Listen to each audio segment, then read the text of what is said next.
Women leaders from across West Africa converge on Abuja, the nation's capital, for a Women Political Leadership Forum with the theme Accelerating Women's Political Participation and Leadership in West Africa. The forum is about turning commitment to action, and these commitments can be translated into laws, policies, financing, and institutional reforms. The forum also addressed the barriers that continue to hold women back, including the high cost of politics, violence, intimidation, among others.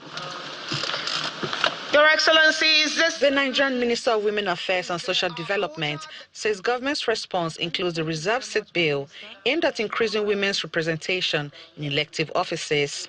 When I walked in, I heard the young girl in the room asking when the special reserved seat bill would pass. And one thing I heard her say was that it was a law that was not implementable. That particular proposed bill is undergoing a total overhaul with suggestions around electoral college, which is still in debate. Despite the ECOWAS presidential declaration on advancing women's political leadership, stakeholders say member states must back their commitments with legal and institutional reforms that will translate into measurable progress.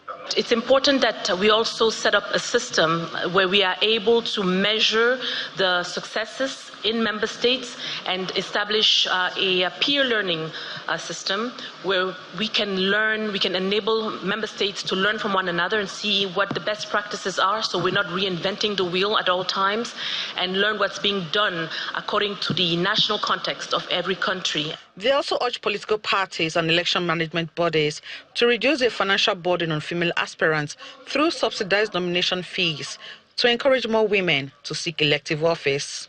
I always say we are ambitious, we have the capacity to lead, but sustainable financing remains a critical gap for us. And we will only be able to advance if we are in power. That watch that is needed. Finance have to be there because the law is there, the program is there, is now.